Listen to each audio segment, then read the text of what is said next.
Karen, can you please call the roll? President Furman? Present. Vice President Curry? Here. Alder Bennett's excused. Alder Conklin? Present.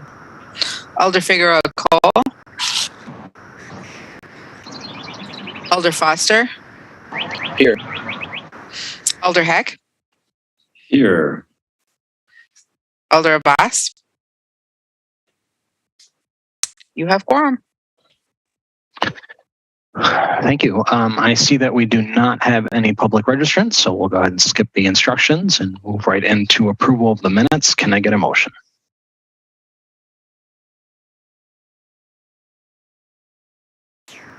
Move approval. Approve.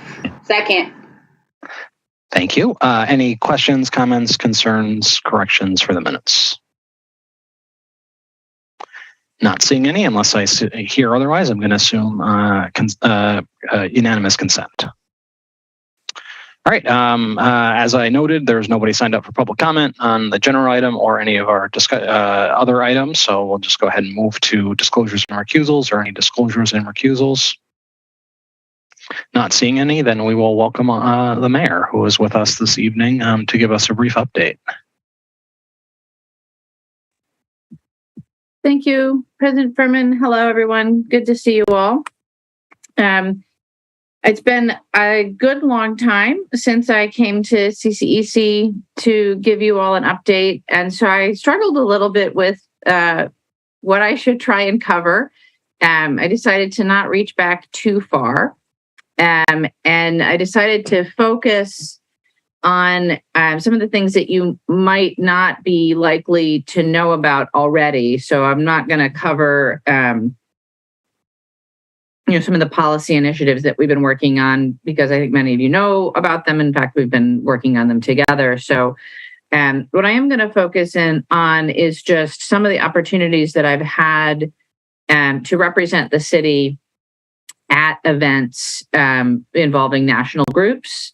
Some of the things that I've had the opportunity to learn about or from, and how that connects with some of the work that we're doing here in Madison. So I won't take too much of your time. And then, of course, I'm happy to take questions and especially to take requests if there are things that you would like me to come and give briefings on at future CCEC meetings. I'm definitely open to suggestions there. So in no particular order, let me tell you about some of the events and conferences that I've had the opportunity to represent the city at. Most recently, I was invited to the White House to a celebration of the Bipartisan Safer Communities Act, which is the first piece of gun violence reduction legislation that has passed in 30 years. And it's not a perfect piece of legislation by any stretch of the imagination. It lacks many things that I think are important and would be effective in helping to keep Madison safe. But it is a minor miracle that it passed Congress and made it to the president's desk. So I was honored to be asked to join. There were about 1,000 people at the event. It was held on the South Lawn. We had the opportunity to hear from survivors of gun violence and including a pediatrician from Uvalde, Texas, and one of the children of the victims in Buffalo. And we also had the opportunity to hear both from the vice president and the president himself on this issue. I report this to you because of two things. Firstly, gun violence continues to be a problem in our community and in communities across the nation. And I'm very pleased that the Congress did make at least some progress and that there will be funds available for work around mental health and violence prevention. We are still exploring whether, as those become available, Madison might be eligible for any of them. We'll certainly take advantage of anything we can there. But also because, all this sort of intersects with our work on violence prevention. And it gives me an opportunity to just briefly say that there's sort of two lines of work going on that I think are important to pay attention to. And one is the work that the Madison Police Department is doing with their strategic plans. And so once again, this year, they are working on strategic plans focused on gun violence, traffic safety, and stolen cars. And so I hope that you all have communicated with your captains about this work and are staying up to date on it. I think it's been effective. It was effective last year. I hope it will be effective again this year. And I'm really pleased that the chief is taking an approach that's very much informed by data and best practices. So I encourage you to keep up to date on that. And then the other line of work is out of our violence prevention unit in public health. And they are continuing to hire staff. And they, as I think you know, most recently put out an RFP to fund contracts in the community. I think we will see the results of that shortly. We will also see future rounds of that RFP or similar RFPs to get violence prevention funds out into the community. And I'm very impressed with the work that the folks in the violence prevention unit are doing. Everything is slower than I would like it to be. I think that's probably true of you guys as well. But I do think they're doing really good work. And again, I'm impressed that it is really based in evidence and in making sure that we are funding and utilizing evidence-based methods to reduce violence in our community. So, President Furman, do you want me to pause on each topic for questions, or should we just take them all at the end? We can take them all at the end. Okay. So next thing then that I'd like to touch on is actually not a little bit related to a national event, but not something that I traveled to. It is Summer Learning Week nationally, and so we've been in contact with the National League of Cities. They have been a partner with the City of Madison over the years on our out of school time work and the MOST initiative and other things around youth learning. So we have a number of things going on this summer in summer youth programming. I mean, obviously there's a ton of different options for young people around our community in the summertime. We have been particularly focused on investing in programs that support a couple of things. So one is programs that are supporting our violence prevention and intervention work. And there has been additional funding through the Community Development Division for that. We're funding programs that we've not funded in the past this summer. And the other line of support that I actually had the opportunity to learn more about today, I visited the Bayview community and then also the Henry Vilas Zoo. You may have heard that the school district did not have sufficient staff to enroll all of the young people that they wanted to in summer school. And in fact, there was about 600 students that were not able to be enrolled. And what you probably have not heard, because it's not been well covered in the press, is that behind the scenes, our MOST staff, so that MOST stands for Madison Out of School Time, and our MOST staff worked with the school district and worked with providers across our community to help to place students who were not able to access the MMSD summer school into other educational summer programming.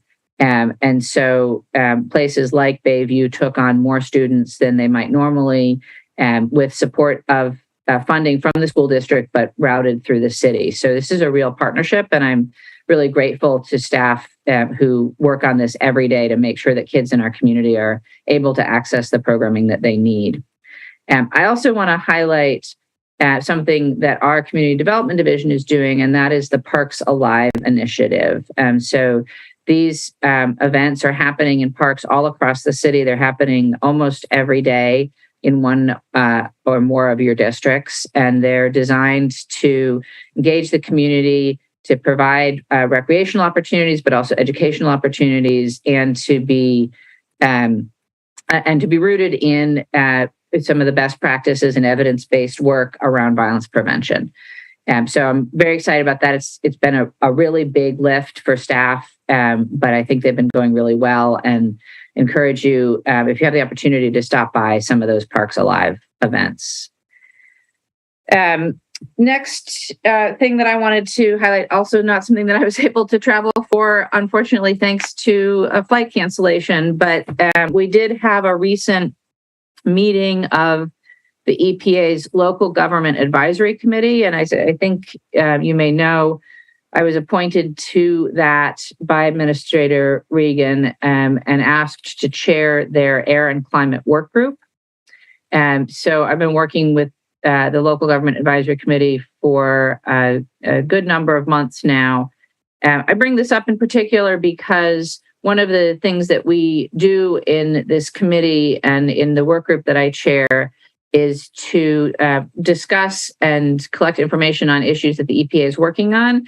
And then we write formal letters of recommendation directly to the administrator. And it's our chance to represent the voices and views of local government directly to the administrator and to have an influence on EPA policy. I have found EPA staff to be really good to work with and very open and interested in our input. So if there are issues that the EPA is working on that you're interested in or want me to pass information on about or opinions on about, please feel free to contact me directly. But in particular, you may have heard about the U.S. Supreme Court case, EPA versus West Virginia, that has limited the EPA's power to regulate power plants and require fuel switching to reduce the impact of power plants on climate change. So in light of that, I will be working through the Local Government Advisory Committee to understand what the EPA's approach will be and what they might be focusing on instead of that type of regulation. But it's also more important than ever that local governments take action on climate change, because one way to reduce emissions from power plants is to reduce demand. And so I think it's more important than ever for us to lean in on what we're doing here in Madison to reduce our demand for electricity and for natural gas. And so I'm sure you're all familiar with this, but we are undergoing community input process on the building energy policy, and I encourage you all to engage in that, and hoping to be able to introduce something to the council soon on that. We've got a series of workshops planned, and then we'll be writing something for introduction. And then also just, again, always want to mention the work that Fleet is doing to convert our vehicles to low or no emission vehicles, and how important it is for us to continue to do that work. The next thing I wanted to mention to you is my involvement with the U.S. Conference of Mayors. I've been able to attend 2 meetings this year. One was their winter meeting in D.C., and one was their summer meeting, which was held in Reno, not my favorite destination. No offense to Mayor Sheevy, but it was nonetheless held there. At the winter meeting in DC, which is in January, we heard from many of the cabinet secretaries and had the chance to actually interact in small groups with some of them, and particularly the Secretary of Education and the Secretary of Commerce. I had some good conversations with. I went to sessions about COVID, unsurprisingly, also about economic and workforce development and about gun violence, and did have a chance to hear there also from the president. At the summer meeting, I started out with a meeting with climate mayors. This is a 400 plus member organization of mayors who are engaged on climate issues. I'm honored to be the co-chair or one of the vice chairs of the organization. We've changed the name to vice chairs.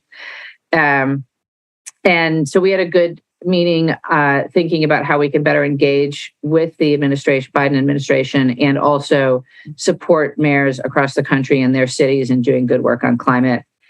Also had the chance to meet with other mayors that are involved in Mayors for a Guaranteed Income. And I'll take a moment here. If you haven't already engaged with our Madison Forward Fund work, we did launch that recently. We're in the process of, our academic partners at the University of Pennsylvania are in the process of going through the many hundreds of applications, thousands of applications that we got. And they will be conducting the randomization process. And then over the next month or so, we'll be doing outreach to the selected families. So we'll probably have more to update you on in a couple of months. But I'm very pleased with the support that this program has gotten, and thank you all for that. We've got a great task force that's overseeing this work. And I think it's just important to note that we did get thousands of applications, and that's an indicator of the need in our community right now. And so it's, I think, important for us to all be mindful of that as we think about, going into the budget for next year, but also just, recognizing that families are struggling financially, and we should let that knowledge inform our policy making. Also, at the U.S. Conference of Mayors summer meeting, I had an opportunity to meet with the president and CEO of Amtrak and talk to them about bringing Amtrak service to Madison. And we have put in a request to the Federal Railroad Administration to be in their corridor development program, which is a formal request to get passenger rail here. We are talking to the other communities in Wisconsin that are interested in Amtrak service and that would be directly impacted by service between Milwaukee and Madison. And we continue to talk with the FRA, with Amtrak, with the WISDOT about this prospect. I also attended sessions on electrification of buildings and vehicles, on equitable economic development, on combating mis and disinformation, and a really impactful session with Surgeon General Vivek Murtha, who is focused on the epidemic, what he describes as the epidemic of loneliness in our country. And he wrote a very interesting book on the topic, which I would recommend to you. And I have reached out to his staff to see what they are working on and how they're engaging with communities in efforts to build community, which I think would be potentially useful here in Madison. So I'll keep you updated on that as we learn more about their work. And we also had a chance to hear directly from the vice president in Reno, which is always a pleasure. Next thing that I want to highlight for you is that I was invited to be a part of the Mayor's Institute on City Design Just City Fellowship.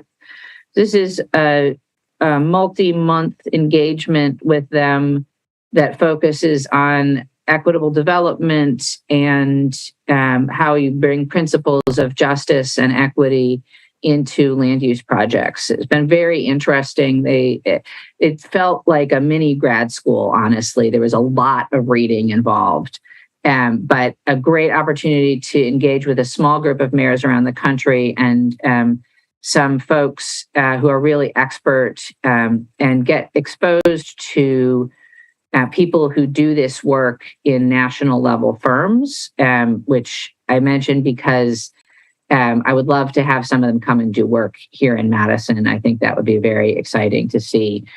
This was led by Dr. Toni Griffin at the Harvard Graduate School of Design. If you're interested, she has a Just City framework that she's developed and has written some very interesting things on that. I've also been asked to re-engage with the Mayor's Institute for City Design in their more traditional format, which is like a charrette format where I will bring a project and that we will workshop it with a small group of mayors and design professionals. So that will be this October in Chicago that I'll be doing. And then finally, with the Mayor's Innovation Project, I did attend their winter meeting where I had the opportunity to highlight our work on naturally occurring affordable housing and energy efficiency, and to talk about our small business equity and recovery fund and the work that we've been doing to support BIPOC-owned businesses in Madison. I'll also be going to their August meeting in Tacoma, where I will have the chance to do a 5-minute, 3-slide presentation as part of their innovation showcase. I haven't decided on the topic yet, so if you have any things that you would recommend that I highlight to other cities, please let me know. And I'm compiling a list of possibilities now, so happy to have your input. Okay, so that's my list of places that I've gone and the ways that I think they have benefited the city and the information that I brought back. Much of this material is available online. So the Mayor's Innovation Project posts all of their PowerPoints online, and they also have extensive briefing books for the topics that they cover. The U.S. Conference of Mayors, many of their sessions, but not all of them, are available on YouTube for viewing, and some of them are quite worth it. The EPA's Local Government Advisory Committee, of course, is available. The notes and the letters, the recommendations that we make to the administrator are all available online. Happy to give folks the links if you're interested in that. So I'll stop there and see if there are questions on anything I've talked about or anything else. Thank you, Mayor. Are there any questions? That was a lot of stuff, but appreciated. Vice President Curry. Thank you, President Furman, and thank you, Madam Mayor, for your presentation. You are busy. Question that I have heading into budget season. So I met with a constituent recently who had organized and done some efforts on the state level with AB 111. The bill that would have decreased revenue payments to counties and municipalities that reduce their emergency responder budgets. And thankfully, the governor vetoed it. But knowing we had the resource recovery special fee, are there things heading into this budget season that would benefit us in kind of the challenges we saw last year, or legislation that's underway that we're concerned about, especially heading into the election? Yeah, thank you, Vice President Curry. That's an excellent question and a very timely one. I am always concerned about the legislature meddling in local control, and reliably and regularly grateful to Governor Tony Evers for his use of his veto pen. I think we've seen a number of efforts just in this last legislative session to make it harder for us to balance our budget or to, sort of purposefully direct our spending in one direction or another. Of course, in the last state budget, as you know, the state legislature cut our transit aids in half for us and Milwaukee, no other cities, oddly. So, of course, we had to deal with that. And again, I'm thankful to the governor for coming in and trying to backfill some of that so we didn't take as big a hit. The legislature is out of session now, so I'm not actually worried about them doing anything last minute before our budget process. But it is, I think, an important consideration for folks, as they go to the polls in August and November. There are many ways in which the legislature has hampered our ability as a city to raise the revenue we need to do the things we need to take care of our community. The only other thing I'll say is that there is a longstanding conversation that the League of Wisconsin Municipalities has taken up now about shared revenue. And so the very high-level brief version is that cities are not allowed to do income taxes in Wisconsin, and the state is. And shared revenue is supposed to be the way that the state shares its revenue back with local governments because it limits our ability to raise different types of revenue.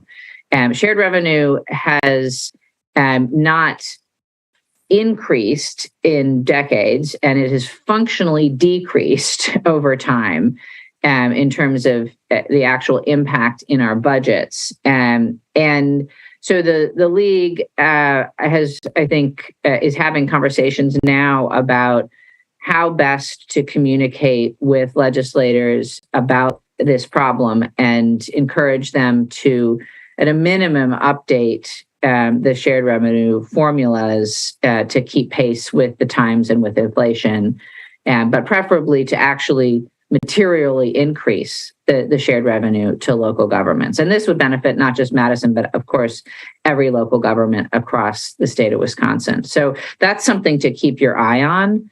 Of course, there will be other specifics, just about our budget and what the actual numbers are on various things as we get into the budget process. But I think that's probably the biggest policy level thing to keep your eye on. Thank you, Mayor. Alder Heck. Thank you. And thank you, Mayor, for all the good information. Just a couple of questions. With regard to Amtrak, are there, obviously, decisions aren't going to be made for a long time on where Amtrak is going to put their resources, their new resources. But are there any important timing points that that we can convey to folks that are very interested in this? Did you hear anything like, within a year they're going to whittle down what they're going to do, or any decision points? It's a good question, Alder, and I know there's folks in our community that are very interested in this question, and I conveyed that to Amtrak directly, how excited people are for the prospect of Amtrak service here. I think there's a couple of key points. So firstly, we have a consultant. We are looking at potential station locations, which is the thing that's sort of most in our control. And so that process will be ongoing. There'll be conversations about that. Secondly, we did make the request to go into quarter development. So at some point, I expect that we'll hear from the Federal Railroad Administration. I hope that we've been accepted into that process and what their time frame would be, and then what they need from us and from the state and from other stakeholders in order to move forward. Beyond that, I think the key questions are around brokering an agreement with the freight rail operators. And there is a case pending in the Southeast right now that I think will have bearing on that. So we're sort of waiting to see if Amtrak and the freight rail folks there can resolve their differences, and hopefully we'll get a favorable decision to move forward because the tracks are shared. And then the other piece is funding, honestly. And so there's, we need to get a sense of, how big is the project and who can put funding in. This is not something, I want to be super clear.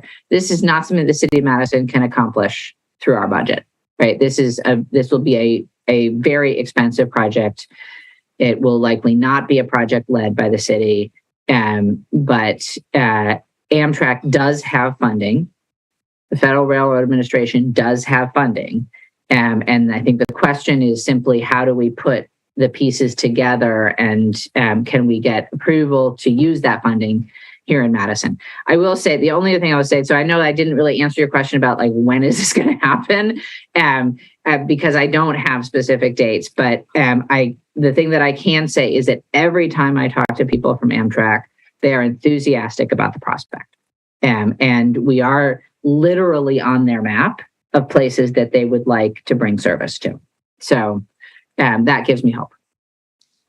Thanks. Just one other question. in your EPA, I guess it's kind of an advisory group. Did the topic of PFAS come up and related compounds? And I know that there's a variety of approaches and levels of government involved in this mess. And I just wondered if there was direction from mayors provided to the EPA, or did you get any additional information back? Yes, actually, it's been quite a topic of conversation. The Healthy Communities Work Group has basically dedicated all their time so far to the issue of PFAS. And so their last recommendation did address the issue of PFAS. I'm not remembering all of the specifics of it, Alder, I'm sorry, but I can get you the link to it if you're interested. But yes, they have covered it, will continue to cover it. One thing that I do remember that was in that letter is that a request to EPA to help facilitate the conversations locally between stakeholders and the different parties that might be involved in being responsible for PFAS contamination or being part of a potential cleanup or remediation. And there is a not insignificant amount of funding available through the EPA, thanks to the bipartisan infrastructure law, that could be used on PFAS-related issues. And so that's part of that's been sort of the initial focus, is advising the EPA on how to think about that money getting allocated and what it should be used for and how it could be spent. And I think as they go forward, they'll start to transition their conversation a little bit more to the regulatory side, is what I would expect. Okay, thank you, and thanks for the additional information. Yeah. Thank you, Alder Figueroa Cole. Chair. Thank you, Mayor. So to follow up on Patrick's line of questions with the Amtrak, when you said that they have funding, does that cover capital and operating funding? So it would be operated by Amtrak. So that would be Amtrak funding. But yeah, so the question is really capital. It's the track improvements, it's the stations, and it's the literally the trains. Okay.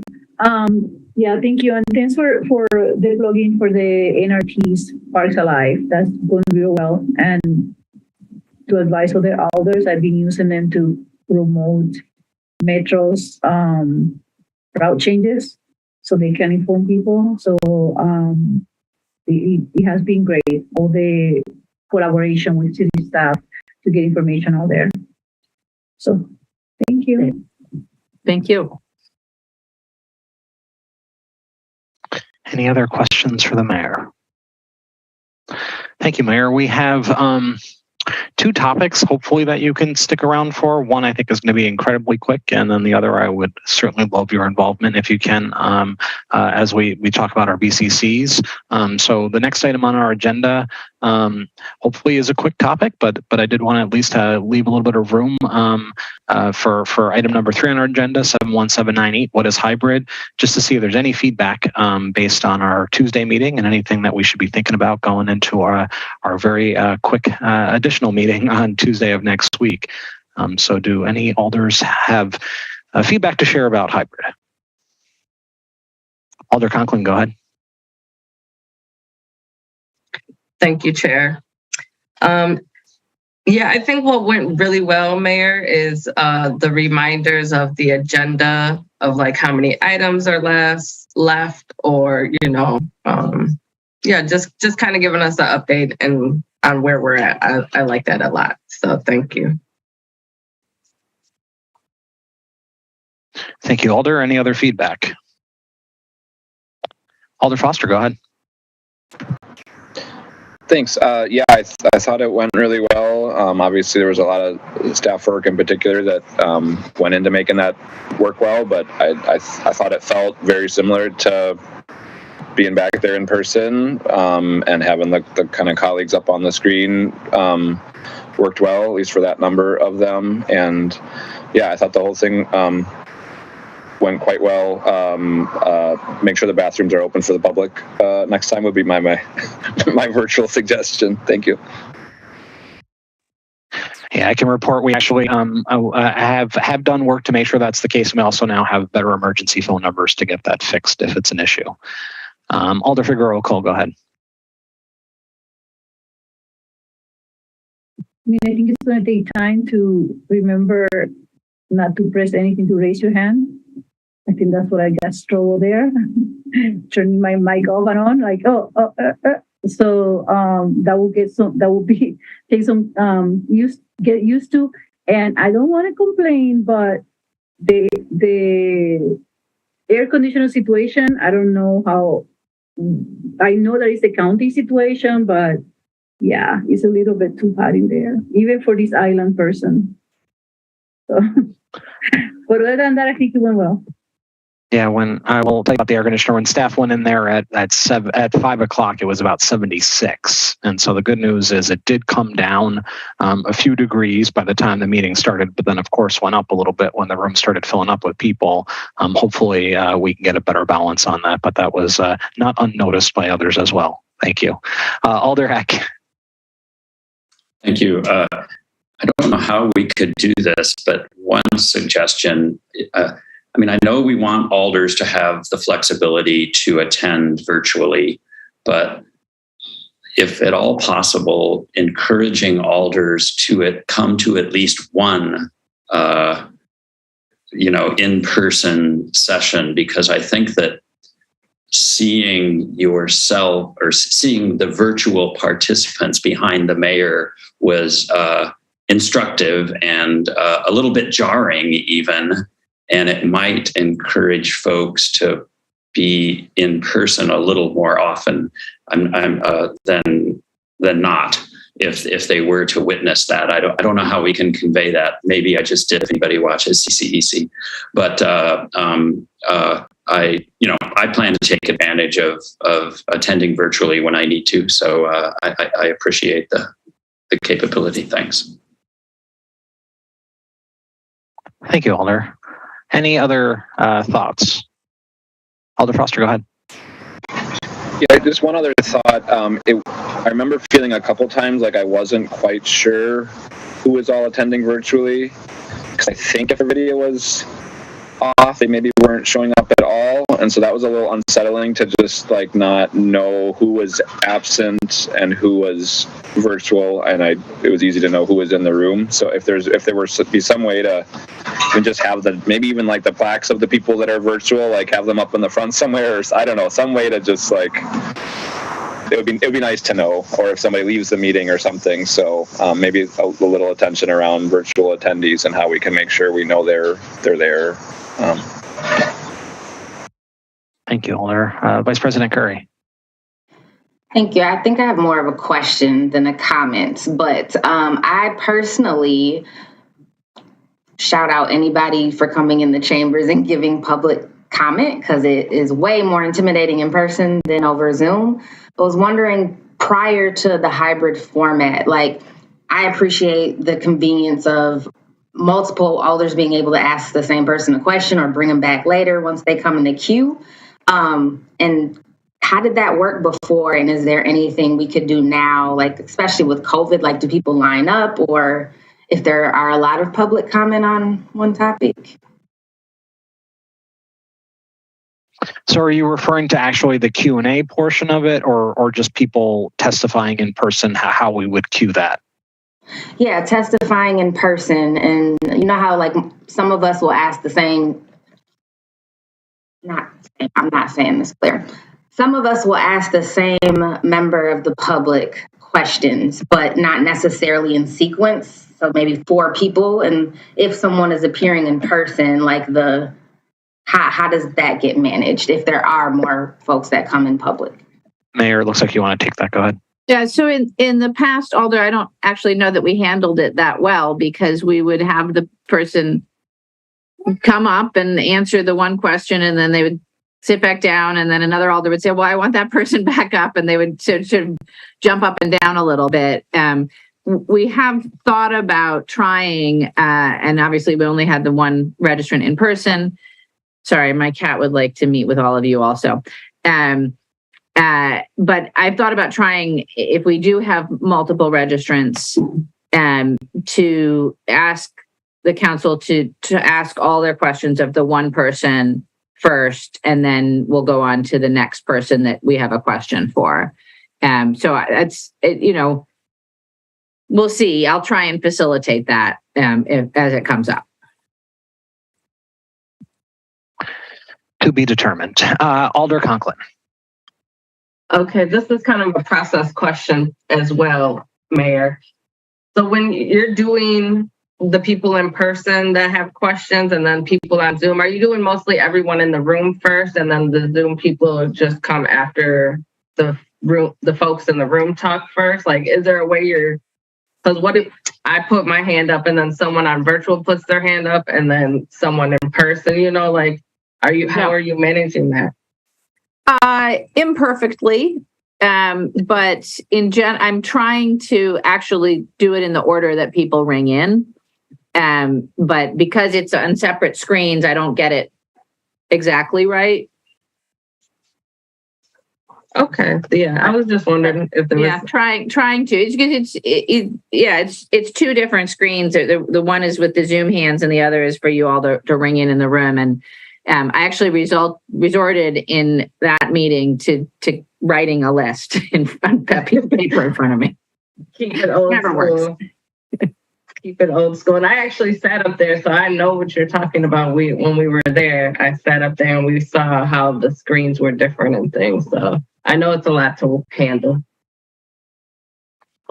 Who would have thought hybrid would also introduce using pad and paper again?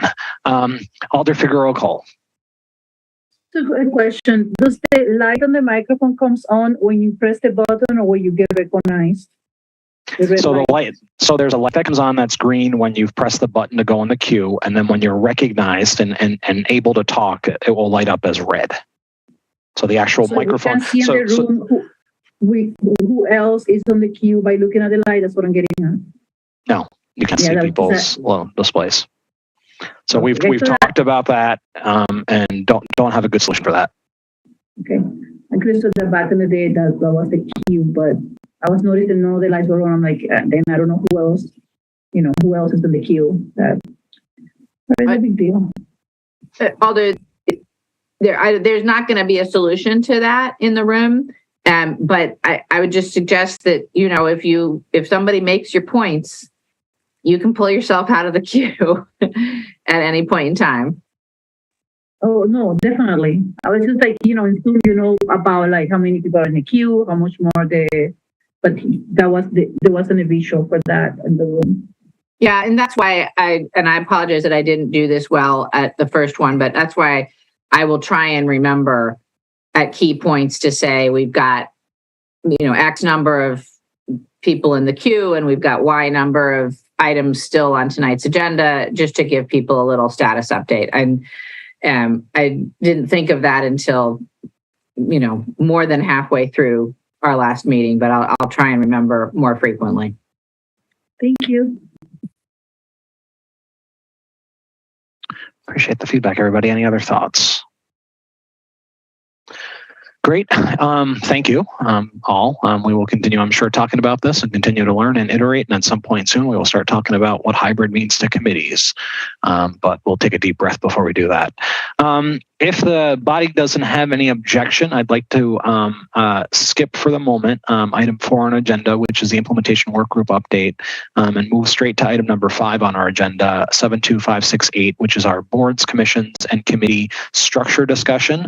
I will share my screen just for a quick moment to show you recommendations from TFOGs related to this particular subject, just so you can get some understanding on some of the things that were thought about. But this is essentially, I'm hoping that today here at CCEC, we can start the discussion on how to move forward with looking at our system based on the recommendations in TFOGs, as well as our thoughts about BCCs and how it can improve all that. So, as I said, very quickly, I'm going to just show you the straight recommendations from TFOGs related to BCCs. Everybody should hopefully see my screen if I can get at least one thumbs up. Perfect, thank you. So this is a spreadsheet that we'll talk about more when we're talking about the TFOG update. Right now, I just have it sorted for BCC related stuff, but there are specific recommendation numbers that align with information that were in the report, and so that's what you'll see here. And then we categorize them in the implementation work group. But just so everybody knows, the stuff that the TFOG's implementation work group we're looking at. Recommendations for BCC stuff, recommendations that said that the city should review processes and procedures to make it easier for residents to participate in BCCs. There was thought on creating an organizational chart of all BCCs and organizing BCCs around lead committees. The actual TFOGs group itself couldn't come to an agreement on whether or not lead committees were the right thing. And when we talk about structure at some point, we can get into more detail on that. A strong recommendation to eliminate or combine BCCs that are redundant or have outlived their purpose. Our committees as a whole do not have sunset dates. They just continue. Reorganize the BCCs to increase accountability. Review BCC enabling ordinances and resolutions to ensure the clarity of purpose and authority of those committees, and that the city implement a technology plan to improve representation and engagement on the city's BCCs.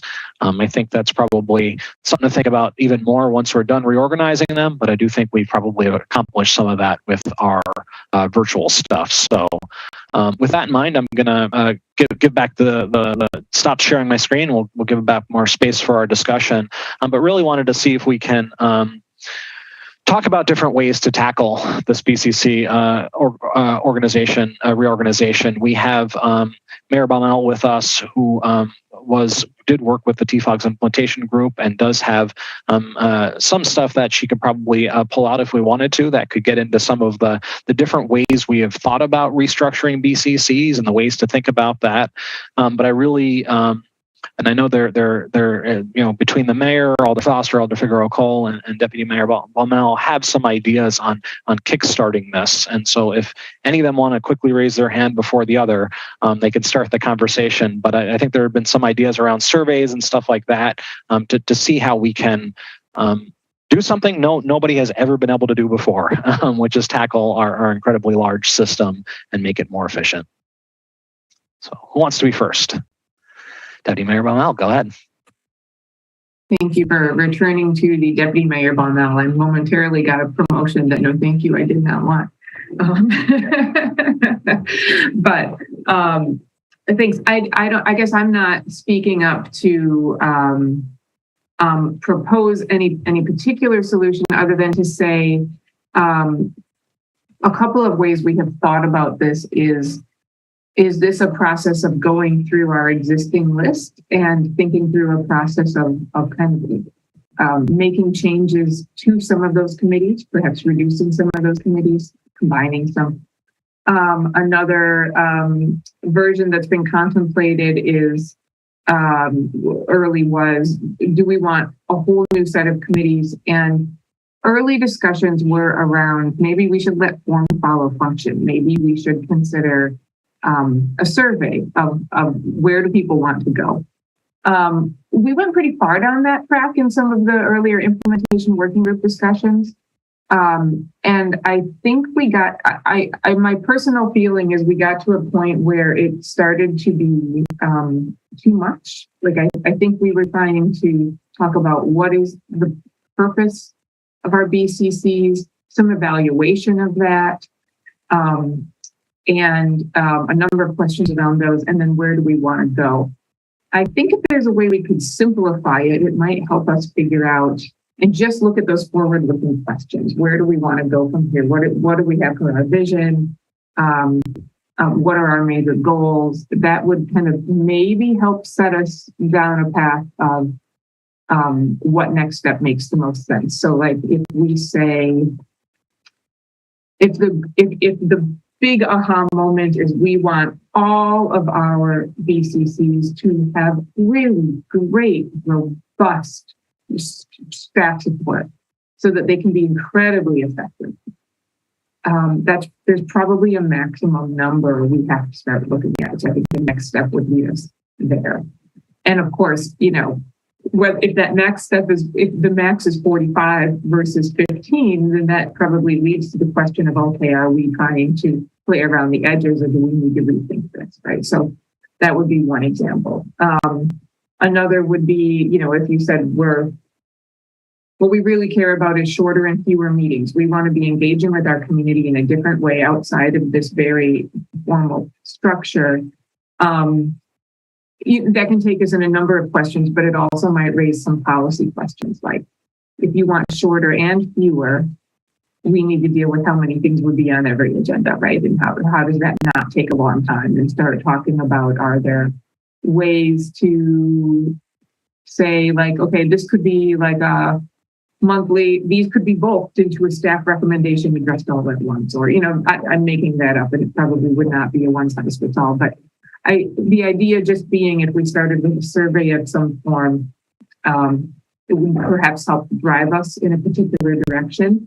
And I do think perhaps it's not the survey that we've been talking about in the past. I think it's something just a little simpler and forward looking as opposed to a really comprehensive survey of current and future. Has been one way that I've been thinking about it since the implementation work group last spoke about this. Appreciate that. Thank you, Alder Foster. Thanks, President Furman. I have a couple thoughts. One is, it's sort of a long-running joke about how impossible this is. I'm not really into wasting my time on stuff that's impossible. I do think there's something possible, but I also think we should be setting a timeline of what we could implement by the end of this term. I think I've seen this cross aldermanic terms or elder terms, and you got to restart every time, and giving the background on TFOGs, and we're getting further and further of it. So I really think there is, if we're serious about it, and if we've got good staff support for it, I think we can actually get actionable proposals in front of council and adopted or rejected before April. So that's number one. Number two, I think we need to do a quick refresher for sure here about what we're actually talking about. Again, it's a favorite joke to embarrass ourselves by saying over 100. And the reality is, when you really get down to it and start pulling things apart, I actually don't think it's nearly as bad as what we kind of like to pretend it is. And I think it's been a little bit of the number of committees in particular, I think, is a little bit of a scapegoat around some other really significant issues and opportunities for improvement with our committee structure, but like how we refer things and what the expectations there are, the BCC admin work, there's a lot of training, and there's all kinds of opportunities there, but I don't actually think if we think we're gonna make things magically better by deleting a bunch of committees, I think we'll be disappointed. I don't think there's a ton of opportunity, but I think it's good work that we should do. And I think the last thing I'll say at this point is I really believe strongly that we should look at our city agency structure and really look to kind of maximize alignment between our BCC structure and how we structure our paid resources. And I think it's a real mistake when you have committees that don't have clear and sufficient staff support. I think when we're talking about, I think we should also do some education around the kind of primary roles of committees, and just get people to start to understand there's sort of an oversight role. There's there's a number of different roles, policy making, and each of those really require a different kind of support and different kind of work. So I guess those are just some initial thoughts, but I'm very excited about this topic. I'd be happy to just not do anything if everybody's not there, but if we're really willing to take a go at it, then let's do it for real, and let's get something done before the end of spring. Thank you, Alder Foster. Mayor. Thanks. I don't want to impinge on your conversation too much, but I did just want to say a few things. And so two things that I think are important. One is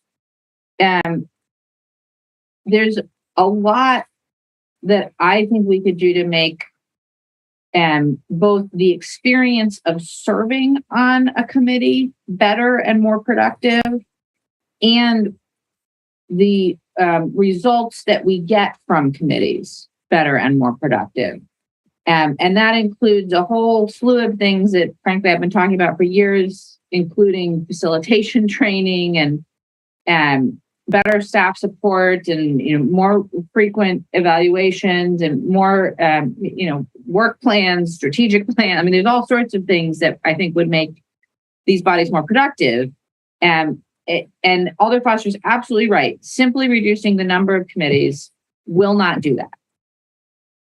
But it will allow us to do those things, because we do not have the resources to do those things for all of the committees that we have. So I suppose you could pick favorites and say, we're only going to do them for these 10 committees and leave the rest out. But that doesn't seem fair to me. So that's why I've been focused on, let's really get to the right number of committees for what we want, so that we can make them better and more functional, so that we can support their memberships better, so that we can support their staff better, and get more out of them. So that's thing one. And then thing two is that I think in order to get to that, we have to have a shared understanding of what the purpose of committees is. And I do not think we have that. I don't think we have that across the council. I don't think we have that within and across committees. And I don't think that the community has a shared understanding of what the purpose of committees is. And that's why I think it's important for us to do a short survey that's just focused on that question of what are these for? Because if we don't know what they're for, we don't know how many the right number is or how they should be structured. So it may be that, as Alder Foster says, the important thing is for each department to have a committee. That could be one way you could organize it. And that if you think oversight is the primary function of a committee, that's probably the way to go. Or it may be that the best thing for us to do would be to have a committee for each element of our comprehensive plan, so that we have some body that is focused on that element across all of our agencies and unifies that work. And that, if you think, policy and plan implementation is the most important part of a committee's work, then maybe you want to go that way. I personally don't have a direction that I think we should go in at this moment in time, because I don't think we have that shared understanding.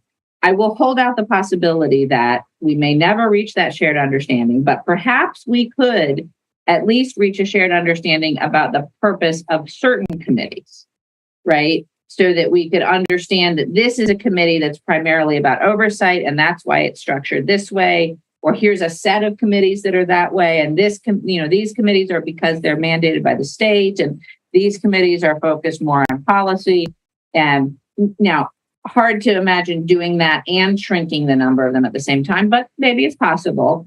But I think that the survey gets us that information. I would love to move forward with that, basically right away. And just let's send the question out there. Let's start the conversation. Let's get some data back, so that we can have more of a sense of where we collectively, not just we, the council and the mayor's office, but we, all of the people that are engaged with committees, want to be going here.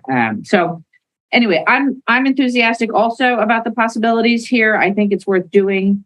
I think it will take multiple years to actually accomplish where we want to be. But I do think that there's a possibility to take some strong first steps in the near future, and I'd love to do that. Thank you.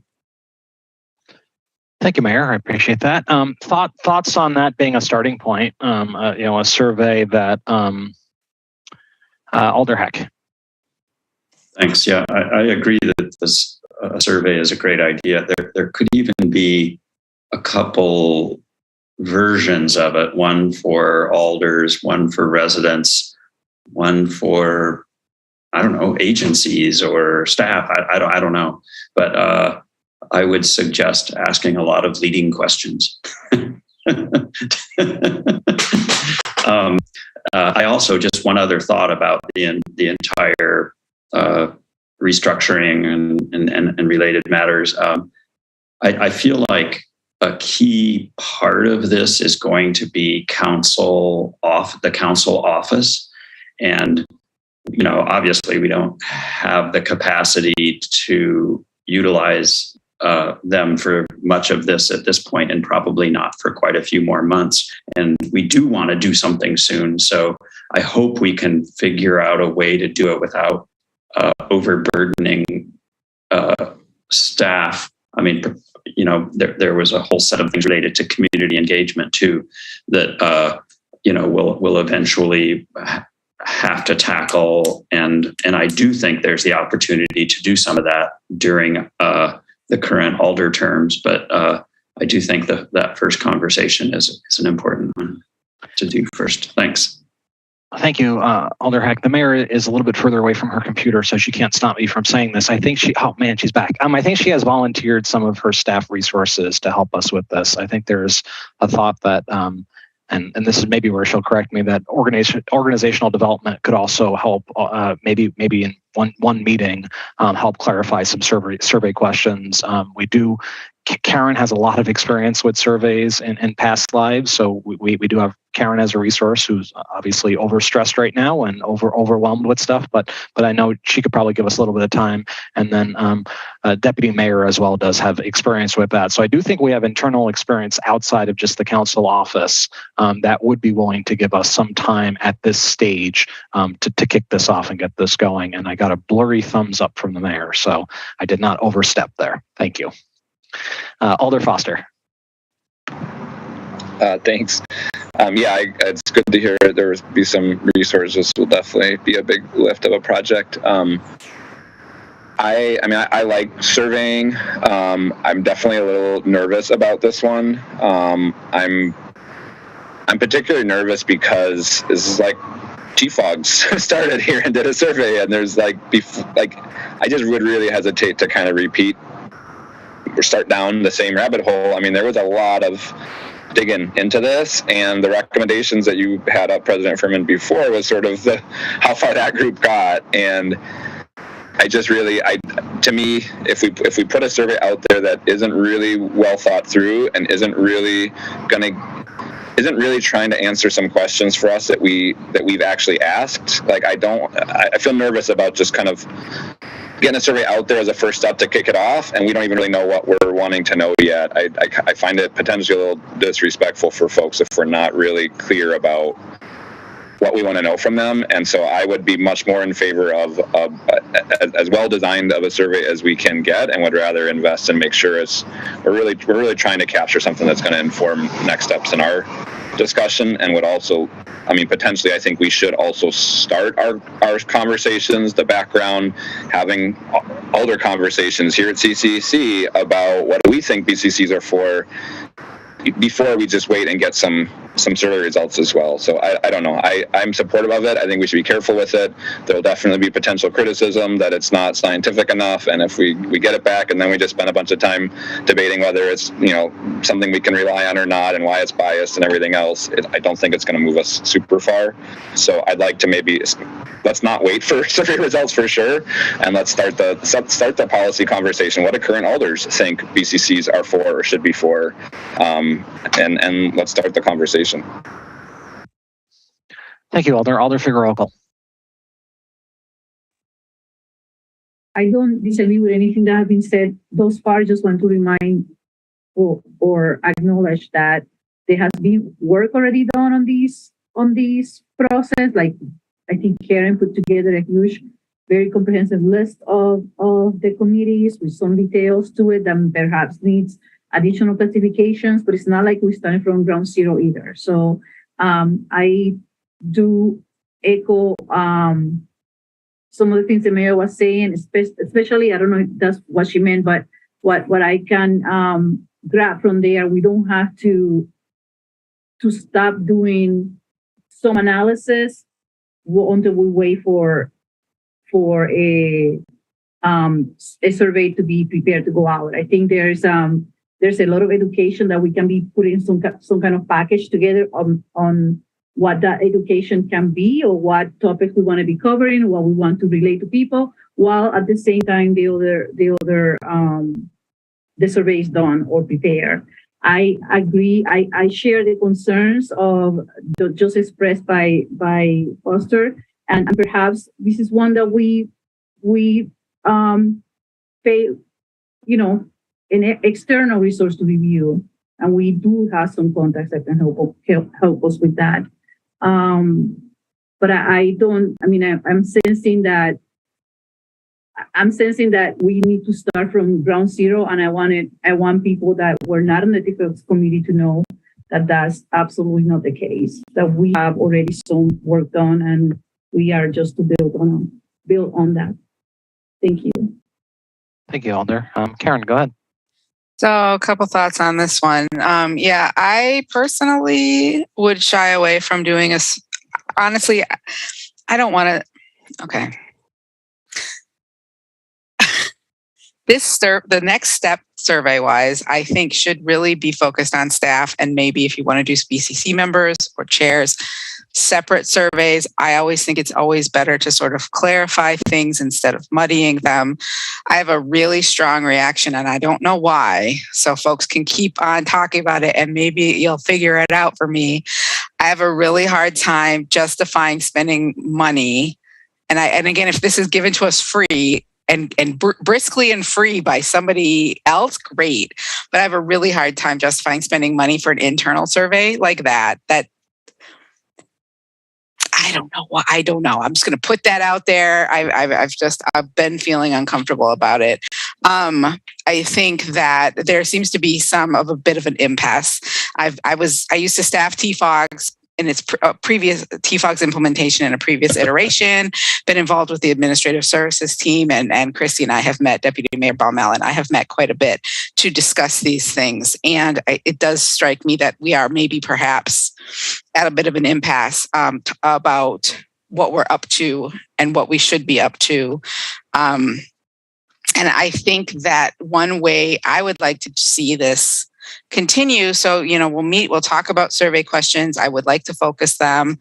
And then I would like to sort of, honestly, I'm always on a qualitative data campaign where I like to point out that folks discussing something like in a group like this, and we take notes and we have themes, that's actually very, very valuable, frankly. And I get a little, and this is from my talk about previous life as an anthropologist, I get a little testy when I feel like folks are discounting that, because it's great. So what I really want to do, I want to keep hearing those conversations. I would love you to put it out there and just spend some time digging into it, even this group, to get some main themes. And then if we need to have another, session with different folks on the council, that's fine with me.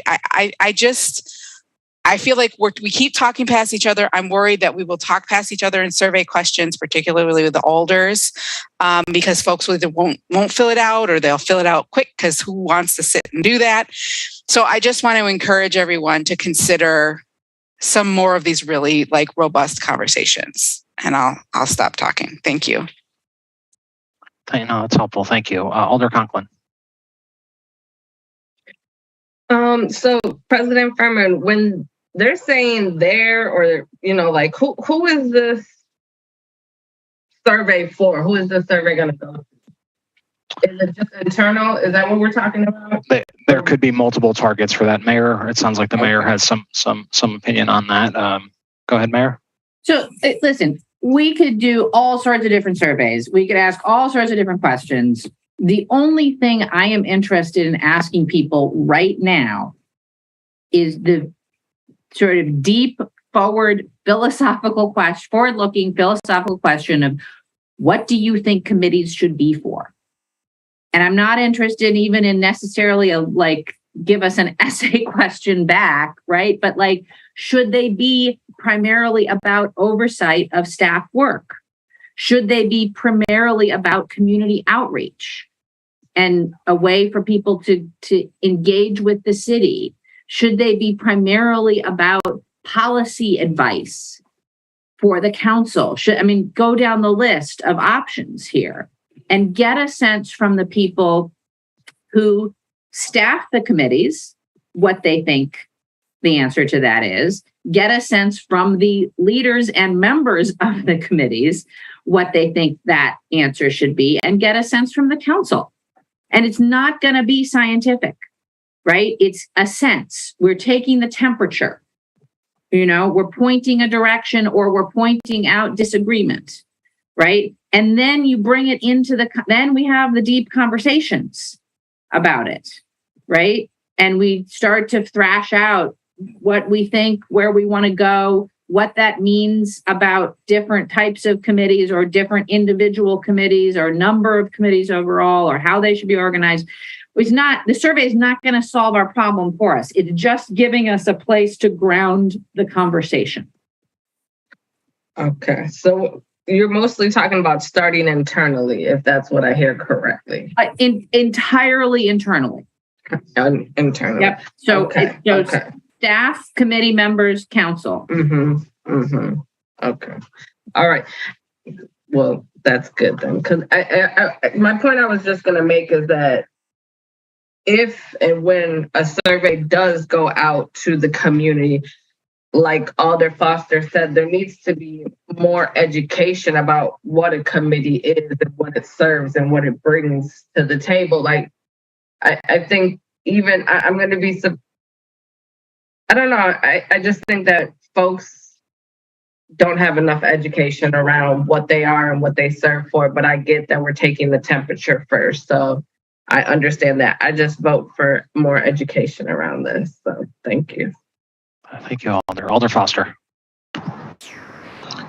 Thanks. I just want to add, again, I'll call out the TFOG's work and the recommendations. And for me, one of the most significant insights in that work was I got the sense, probably overwhelmingly from the members there, a recognition that the BCCs were never going to be a great outreach tool or engagement tool, resident engagement. And there's a lot of, still deep need to interrogate equity in terms of membership, access, all of these things. But we're not gonna do meaningful engagement via BCCs. And I believe that at this point. I think if you put out in a survey, like, what do you think BCCs should be for? Should they be for oversight? Should they be for resident engagement? I think for folks that haven't kind of spent a lot of time to dig in, like TFOG's members did, or like, I think there's a lot of staff that wouldn't understand this. Alders understand this, the limitations, the reality. I just want to be careful. We don't we put a survey out there. Well, what do you think? People rate, they should be for resident engagement. That should be one of the primary purposes. And now that's a high result on the survey. And is that actually a direction then that we, because people answered that way, now we should agree and we should go there? And so, it can start that conversation, so that's fine.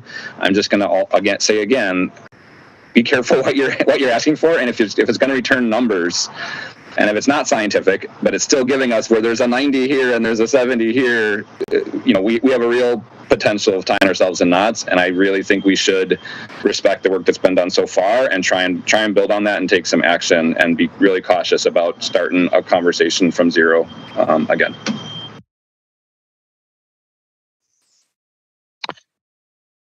Thank you, Alder. I'm trying to digest that and see, possibly make suggestions on next steps. If Alder Foster, if I hear you correctly, you're saying that that you believe that there's been enough work where we know what the direction is to go forward with our committees. That we know, that it. I agree that we shouldn't be making a decision based on popular, vote count on X amount of people said we should do outreach, and that's what our committee should be. But do we know? Are they oversight? Or are they policy advice? No, I think that's what I suggested. It was similar to what I heard Karen saying is those conversations need to happen. But I think this forum here is a place for those to happen. We should bring more people in to do work outside of here as well. It can include surveys. I think this is the place for people that are very invested in this work, that have done or are willing to do the background work to get caught up on what has been done, and to bring in additional information from other sources, but to not say, okay, well, let's start with a survey. Let's just see what people say and then start to follow that thread, I think would be a mistake, and I think would be not respecting fully the work that's already been done. And if that's the approach, I'm much less enthusiastic that we'll make any meaningful recommendations before the end of this term. So I think if we instead try and pick up the work that has been done, I think there are actually very easily 6 to 9 committees that we could recommend getting rid of. It won't be, there will be upset people about every single one. We know all the reasons why it's a challenge, but I feel confident that if we follow the work that's been done, if we do work over the next several months, get feedback from lots of folks, I actually think we could make a good improvement without trying to start some massive thing from a very kernel of a starting point. Okay, thank you. Alder Heck. Thanks. I think Alder Foster makes some great points, and I tend to agree with that. I would caution us, though, in these, and initially I was also excited by what the mayor had to say, a ranking exercise, it'll make perfect sense. And then I get why that's not necessarily the case. But there is not a single right answer. I mean, there are different committees, even in a perfect world, I think will serve different purposes. But I think it's good to establish a few frameworks for committees and say, where do you fit in? And, nothing's going to be perfect even in that regard. But I do think we don't want to open that process up again, and that we need to talk with alders and get this going sooner rather than later.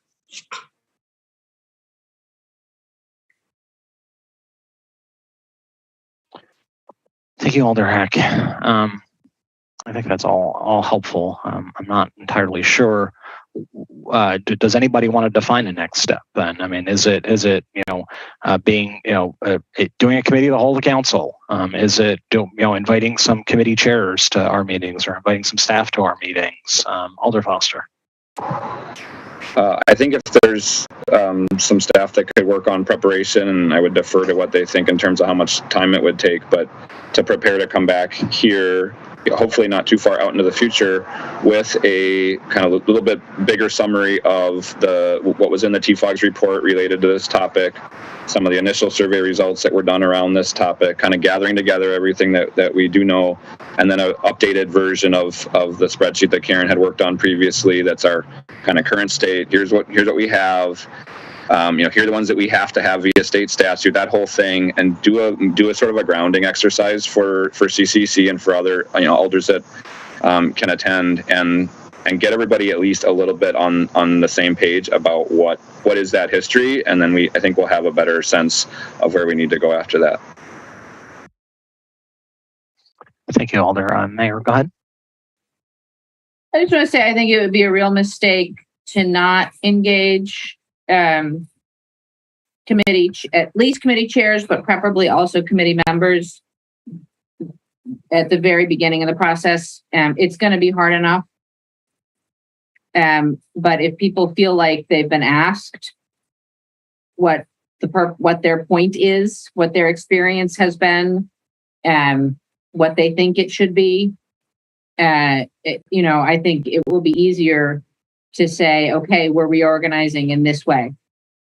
So I think I would feel very strongly that we should be doing that engagement. I think I would advise a both and. Frankly, I still do really think we should do a quick short survey, and then we should invite those folks in to do focus groups or to be part of the conversation here at CCEC or wherever you want to do it. But if we don't have that sense of buy-in, we have approximately 1,000 appointed residents in our BCC system. So first of all, that's a lot of experience to draw on. And second of all, if they are unhappy with the direction that you all decide to go, we're going to hear about it. Thank you, Mayor. Alder Foster. Yeah, I agree with that very much. And that's actually the one space I'd feel most comfortable doing a survey. I probably feel least comfortable doing any kind of public survey. I think that whatever. I think a staff survey would be really useful, but I think waiting a bit on that until we start getting some shape and then getting feedback and reactions and responses from staff will be really critical. But I agree with the mayor that starting with current BCC members is a really great point. And I think part of the survey that the draft survey that Deputy Mayor Baumel had crafted has some questions around kind of current experience with these different roles, right? The oversight role versus the planning role or the policy setting role versus et cetera. I would be totally open to having a version of that that's really focused around BCC members. Come back to that next meeting where we get the kind of the background and we could all take a look at it and see if it's something that would make sense to send out. Thank you, Alder Heck. Thanks. I'm thinking now about the education piece. I think that Alder Conklin mentioned, and I think it came up otherwise. And I guess maybe the little remark I made about asking leading questions is related to. I do feel like there needs to be a small educational component to any sort of survey. I mean, it can't be overwhelming because people won't do it, but whether it's asking leading questions or giving a little bit of information with questions could be really helpful because there's such a wide range of experience in those 1,000 people, even in committee chairs, and they may have never thought of these questions. And so there would need to be a little bit of education. I'm not sure how to do that, but if we want to get any reasonable results, I think. Alder, you can't suggest something if you don't have the solution. Deputy Mayor. I raised my hand with an idea. I was just about to unraise it as I thought it through completely. I guess the idea was that I completely have those same worries about the pre-education, and it made me wonder if this is a great space for open-ended questions. Literally as simple as the mayor said, like, what do you think the point of your committee is? What's your experience with it? What do you think it should be? I then remembered the 1,000 members and started lowering my hand. So perhaps that's a better survey for a more select random group or something like that, if it was an interesting idea. And what are people's thoughts on doing a poll on how many people actually reply? Because we certainly wouldn't get 1,000. All right, I do think this was an incredibly helpful discussion. I think I have a few things that I could go with and likely talk to a few alders asking clarifying questions, but I think we can bring something back working with staff to a follow-up CCEC meeting and talk about next steps. But I think we have moved the conversation forward. I think there is a chance we can accomplish something. And so really do appreciate this discussion this evening. So thank you. I think at this point, if there's no objection, I'd like to move on to actually the budget. I'm not sure we're going to actually have time to go over the TFOG stuff. If we do, we can spend some time at the end, but I do want to make sure we have space to talk about the council budget that's due to the executive, I believe next week. So we certainly want to make sure that we give something good to our mayor and get what we're looking for. So Mayor, you can certainly eavesdrop and find out what that looks like, but otherwise I really appreciate you joining us this evening. Thank you so much. I'm going to give the floor to Karen for our next agenda item, which is the council budget. So legislative item 72276. Yes, okay, it sounds good. I'm going to share my screen so you can see the form. If I can find the right screen. Maybe this screen.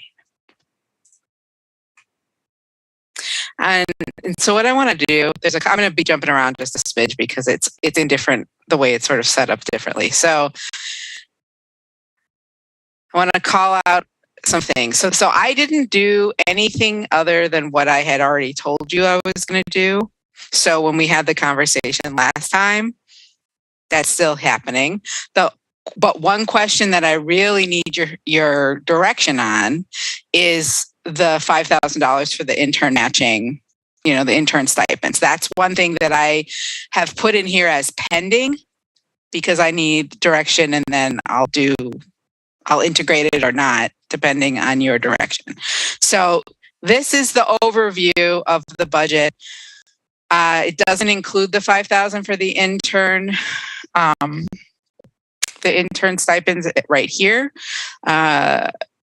So just so you can kind of see, that's the overview. It tells you the cost to continue here, and then our request. And then I'll explain again what those requests are. Okay. So, yeah. So Alder Bennett was not able to be with us this evening. I did have an opportunity to talk to her really briefly today about her $5,000 suggestion. Karen, would you like me to, since you brought that up first, would you like me to at least talk about that so people can roll around with that a little bit in their head and we can talk about it more after your presentation, or if you want me to wait for your presentation? What works best for you? Yeah, I can scroll down to that. I do want to add to that. I found out that it probably would need to be in personnel. This is also in the weeds. I don't even know, but just so you know when you're talking about it. But go ahead. Yeah, go ahead, President Furman. I'm just trying to find something for us to look at that's helpful while you're talking about it. Yeah, so I guess that goes against kind of what possibly a thought was for that stipend, which was adding it to the Alder expense account, $250 to each Alder expense account, which comes out to $5,000, and allow Alders to use that as an intern stipend to help with the payment of the credits or other related expenses to an intern. If it has to be in a separate budget, I don't know how we reconcile that. Alder Foster? Yeah, maybe we could check with finance. I would assume that it could be accounted for properly, that we could seed the money in the expense account, and then when it's used for the purpose of, it would still get booked to a personnel line, and there would be a transfer. But I think before discounting that, it would be worth just asking finance if they can imagine a way to make that work, where we want to budget a certain amount that could be used for reimbursement of supplies or a hotel room or a intern. I think there should be a way to do that. I feel pretty confident. That's a good point. Thank you, Alder Foster. Okay, so that I think Alder Bennett talked about this very briefly too at our last thing. If you're an intern for the council, it would be nice if we had the funds to pay people. If each Alder, if an Alder decided they wanted an intern, I think that's a very, very heavy lift based on our budget. But there is costs associated with interns having to pay for credits, and I think if we had a small stipend there, it's certainly better than $0. So something for people to think about, and I think that's a decision that I think CCEC should give Karen some direction on once Karen is done going through the rest of the changes in the budget. I think we have probably a much more formal version of what we saw last time, which may or may not be helpful, but obviously that's where we are. We've moved along and we're close to submitting it, and so this is an opportunity for people to give any remaining feedback they have on the changes and what it looks like. And then there's certainly an opportunity during budget time for us to have budget amendments and ask for more. But I do think this is a good chance for us to hopefully solidify a budget for a successful next year. So with that, Karen, the floor is yours again. Thank you. Absolutely. And I like that idea, Alder Foster. I will follow that line of inquiry and see exactly what we can do, because your point is valid. The Alder expense account isn't really actually a thing. It's a bunch of things. And so could this be also then integrated into a similar bunch of things and moved around? So I will absolutely get clarification on that. But I just found, I think this is probably the most useful section because it is it kind of outlines extra money. So I think as I told you before, we originally had $10,000 in the budget for intern, And the assumption was last year when you all voted for that was that you could get an intern, pay them $20 an hour, and that would be like enough for a summer intern. Folks expressed a really strong desire to have an Aspire intern. Turns out Aspire has a set rate. And so this year, what I did in order to get our 2 interns who last time I saw were on the call with us was I took some of our salary savings, a few $100s of salary savings, to round it up to 2 interns. Okay. So this change, moving the 4,000 from the intern budget, the 10, 4,000 out of the 10,000 for the intern budget, and putting it into conferences and training for office staff,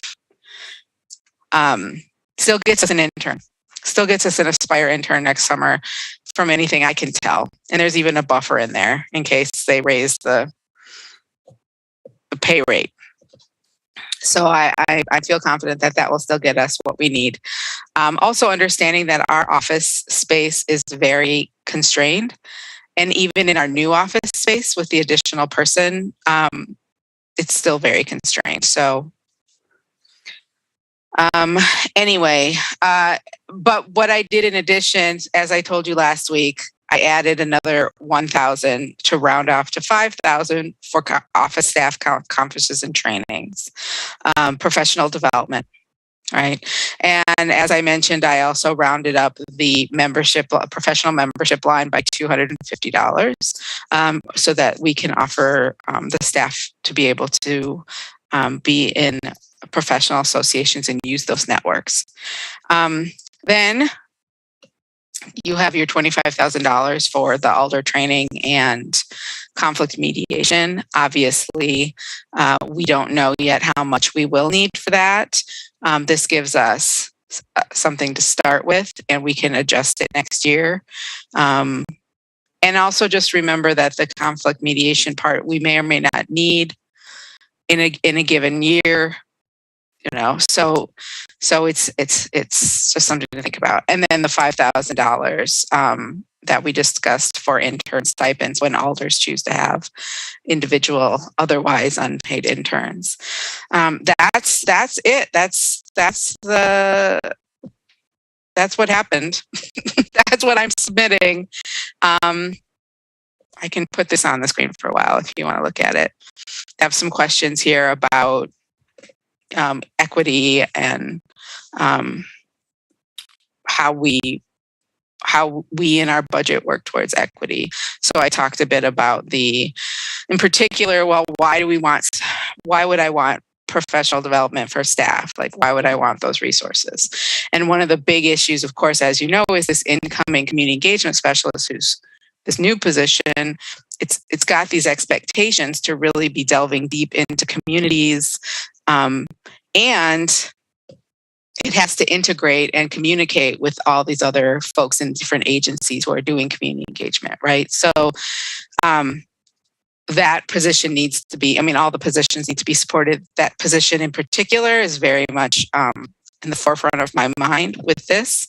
And we also really want to be attracting and retaining a diverse group of staff for this office. It's really a big priority of mine and a concern of mine. And I want to make sure we're resourced and supported in a way that indicates to folks coming on board and that we're serious, and that, those resources will then, of course, help us help you, which helps democracy. So that's a bit of what I was talking about there.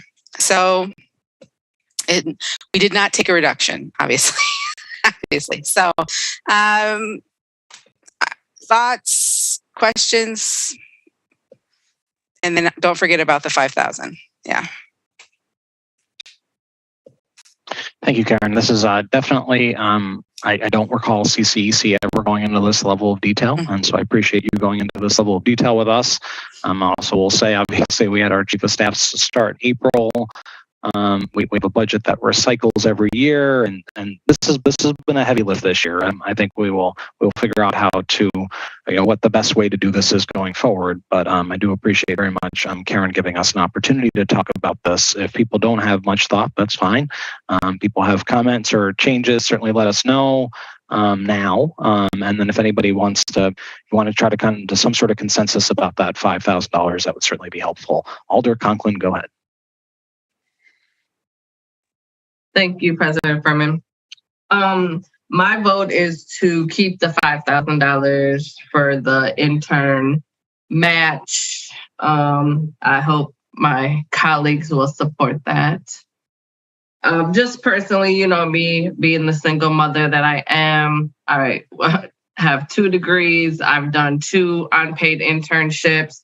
So I know the struggles. These are college kids. I know the struggle. I was one for many years. So I just think it's always a bonus. And plus, if we're using them like for our, I don't know, what do you call it, personal assistant maybe, or, if they're helping on something, like, I think that's just gratitude. Getting a stipend is just appreciative of somebody's time. And I think that's the least we can do. If it's $250 from all of our accounts, I don't think we probably, well, maybe folks do, but maybe you don't use it all. So it would be better to go to them than not at all. So that's my vote. I hope you guys support that.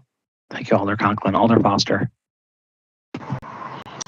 Yeah, I'm supportive of it as well. I think it's good to have available for folks. I will be interesting to see how many alders take advantage of it and how it works, and how it all shakes out. But I like what you described, President Furman, about just having it be an overall increase in the expense accounts and clarifying and that this is one of the allowable expenses there.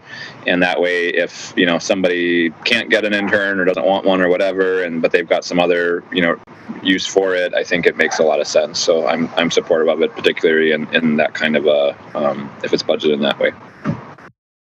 Thank you, Alder Foster. One of the things that I should note, at some point in the last few years, we did decrease the Alder expense account number.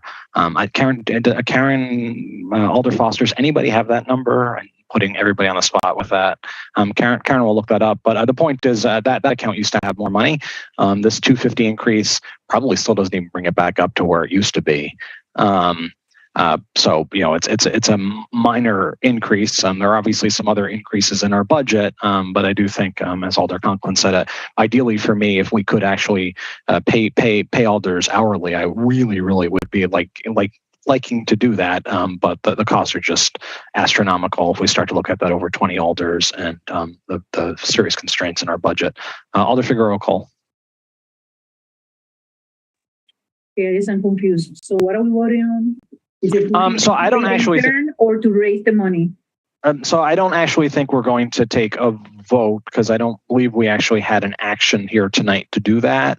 Attorney Haas can possibly, if he wants to show himself for a moment, we could ask him for some clarification on this particular item. I don't think we were going to take a vote. We're probably looking more for the consensus, but the idea would be, is there any objection, I think at this point, is there any objection to the idea of increasing the alder expense line overall by $5,000, which would be $250 in everybody's expense account with an allowable expense of an intern stipend. So it'd be a $250 increase in everybody's account. Attorney Haas, thank you for turning on your camera. I guess... Go ahead. With the intent to use it for the stipend? With an ability. Oh, okay. So if an alder didn't want to do it, they don't have to do it. There's no requirement. If an alder wants to use that, they can. If it turns out, they're like Alder in District 6, where you've got, a million different postcards and you end up having to use more money, you may decide, you know what, I'm going to use that for alder expenses. Got it. So, Attorney Haas, any thoughts on the best way to handle this, knowing that I don't think we advertised this as an item we were going to vote on? Well, no, the agenda does say items to be considered council budget, so I think that gives fair notice to the public. I've tried to get away from BCC or BCC's listing things for discussion only, because I don't think there's any purpose and it only potentially restricts you from voting. So you're free to vote if you'd like to on the budget. Cool. Voting's fun. Thank you. Alder Figueroa Cole, any other questions about that or thoughts? Thank you, Attorney House. Nope, you're good. Okay, Alder Conklin.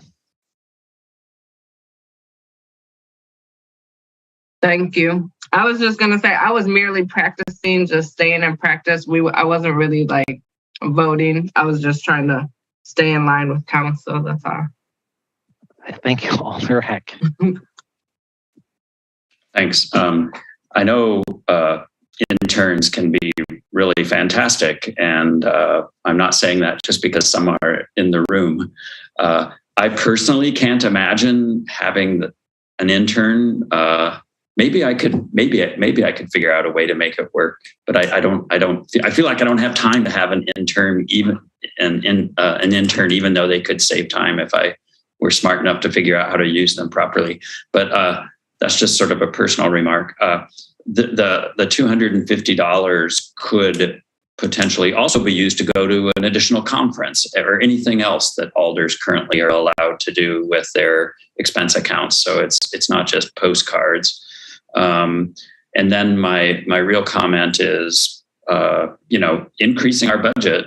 Obviously, any increase in the budget has to come from somewhere, out of somebody else's pocket or out of what's left over after all the other budgets are approved. So I just wanted to remind us of that.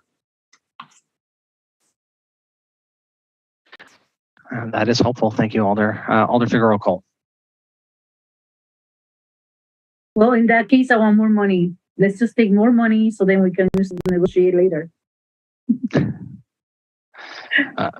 Fair.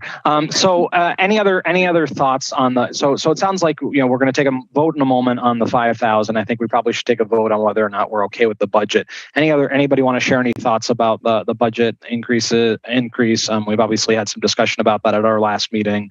Karen went over that again on some of the places she bumped stuff and why. Alder Figueroa Cole. No, I mean, again, no seriousness. Thank you, Karen, for all that work and detail. I don't have an issue with that, with anything discussed here.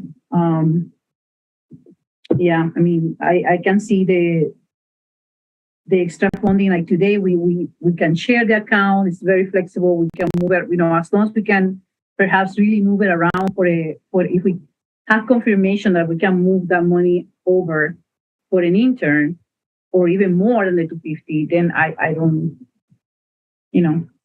I don't see the problem. I appreciate President Furman mentioning areas that have a lot of more cars and things like that, or conferences and whatever. But there's also people that really avoid using that money, and it would be good to put it to good use if they chose to.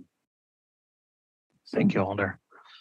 Karen, I think you have numbers for us on what it was previously. I'd also like a number on what it would be with and without the 250, if you wouldn't mind sharing that with the group.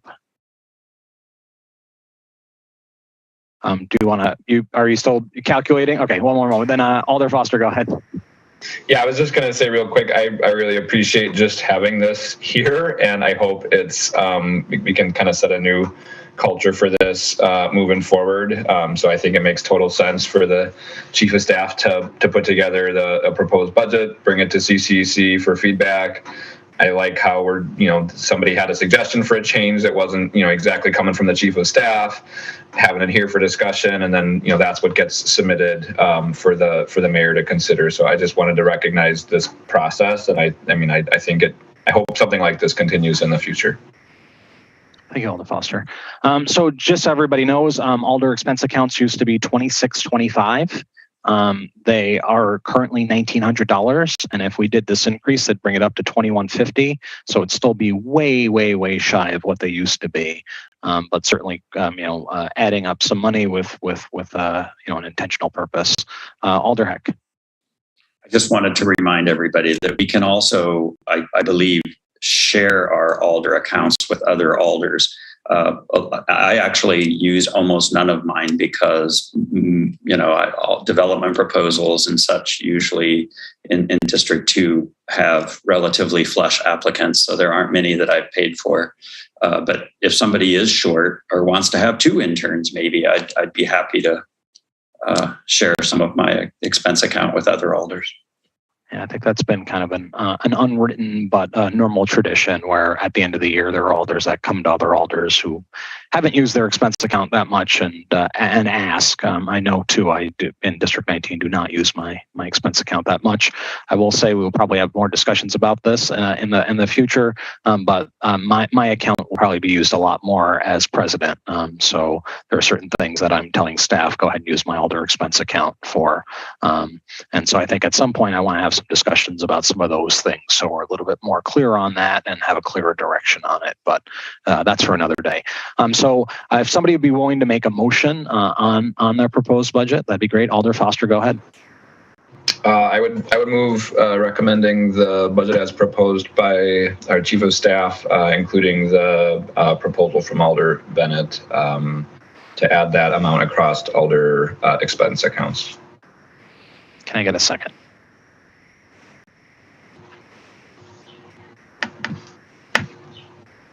Second. There we go. Thank you. Any discussion? Okay. And unless I see otherwise, I'll assume unanimous consent. All right. Awesome. Thank you, everybody. So I definitely want to get to our next agenda. I think on our next agenda, we could talk more about the TFOG's implementation work group. This has been almost a 2-hour meeting. I don't think people want to go much longer than what we spent. But for a moment, at least I can share my screen and show the current version of the spreadsheet that I'm working with that Karen will continue to yell at me for not doing a better job of sharing. I will say, and the vice president will pretend like she heard this before. I will be meeting with the vice president next week to talk about the spreadsheet and see if we can populate it a little bit further out. Because I do think that we still have a lot of topics and want to be pretty intentional about how we're using our time here. So I'm going to share my screen now, show you kind of the thought for the next meeting, see if there's anything that I am missing or anybody wants to see differently. I think trying to keep these meetings to about 2 hours or a little bit over 2 hours is probably a good goal. Where we really push people's minds here to think a lot, and I think that gets tiring. So, so that in mind, I think today was we didn't get to everything, but I do think today was probably pretty good structure. My thought for our next meeting, we do have an item that has been referred to us. So that's item 72440. We'll learn more about that. You can go look at the legislative item already. It was already introduced at the council, but we'll talk more about that at our meeting. I think at our next meeting, we can do the TFOG's implementation work group update. I have an attachment now to the legislative file if you want to go look at a version of our spreadsheet. I think a very brief discussion about alder onboarding and ongoing training. There are some thoughts I have with that I want to get some feedback on, so we can start moving that process together for next April.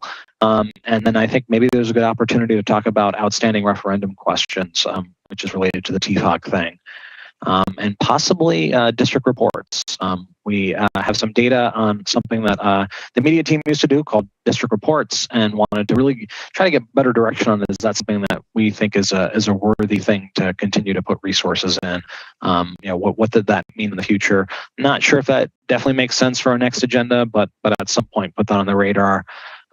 Big question mark for people that we have to figure out, I think, some time for, so I should move this over for a moment, is we need to have more of a discussion on Chief of Staff oversight, performance, and review.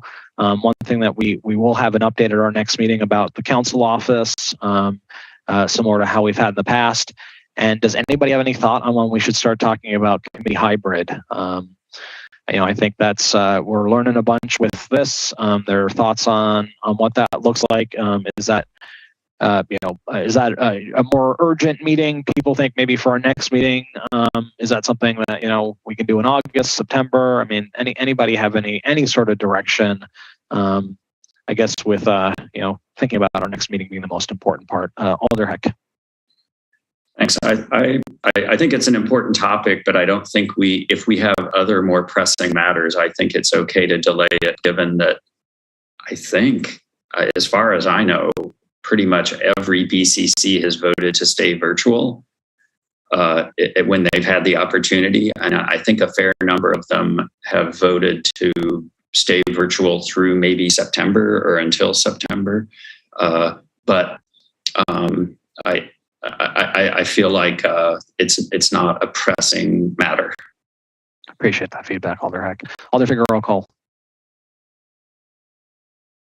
It's just providing feedback from the communities I serve. Almost everyone has chosen virtual, with the caveat that maybe with the understanding that if we want to meet every quarter or every 6 months, we just need to give heads up to staff.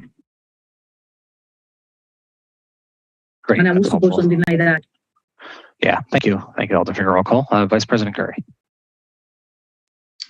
I personally would prefer to stay virtual. I think based on the frequency of us meeting as well.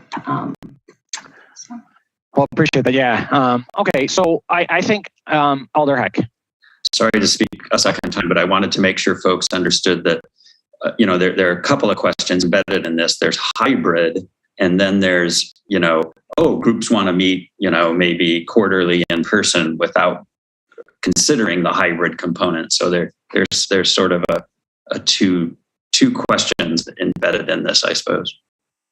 Yeah, I think it's going to be probably a lot more complicated discussion than we all realize when we finally talk about what hybrid and in-person and virtual means for our entire committee system. But I do think I think the referendum, to be honest, is much more pressing, and I think the onboarding stuff is much more pressing because we have to move forward on that stuff, or decide not to move forward on that stuff. And I think we could probably use the month of August to spend some time on the committee stuff. Alder Foster. Thanks. Yeah, I also think not pressing, and I agree it's going to be more complicated. And also, let's give staff and everybody some time and experience with hybrid at council, because we'll have good lessons learned, et cetera. So I don't think there's a big rush, and I think we'll hear it if and when committees start asking about, clamoring about. I think can easily drive the timing on when we do it. I don't think we have to prioritize it ahead of a lot of the things that I'm seeing on this list right now. Perfect. Thank you, Alder Foster. Anybody have any objections if I had the agenda for our next meeting that the item was referred, TFOG's implementation workgroup update, Alder onboarding and ongoing training, start discussion, and referendum and council office update? Alder Heck. I just wanted to make sure maybe you mentioned this and I wasn't paying attention, but is there a plan for a follow-up conversation on BCC structure?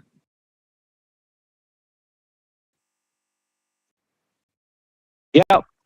I added it to a column, so I don't think it will be. I don't think we'd have anything prepared for the meeting on the 27th. But absolutely, this I think Alder Foster probably either mentioned to me when I was chatting with him briefly, or may have said this evening. I think this is going to be a recurring item for us. I think we probably should expect at some point to be spending a few minutes at our meetings, seeing where that is and what's going on. But it will certainly take a little bit to digest what happened today, come up with a plan, and I think actually we have enough of a plan to know that not only come up with a plan, but actually start producing some of that material that we need to go forward. So, I appreciate you making that clear that we need to keep that on the radar.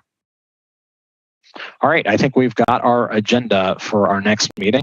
Karen will be able to get the agenda done way sooner than I've been giving her details to date. So we'll get that out, and I'd be happy to entertain a motion to adjourn. Move adjournment. Second. All right. Have a good night, everybody. Thank you so much.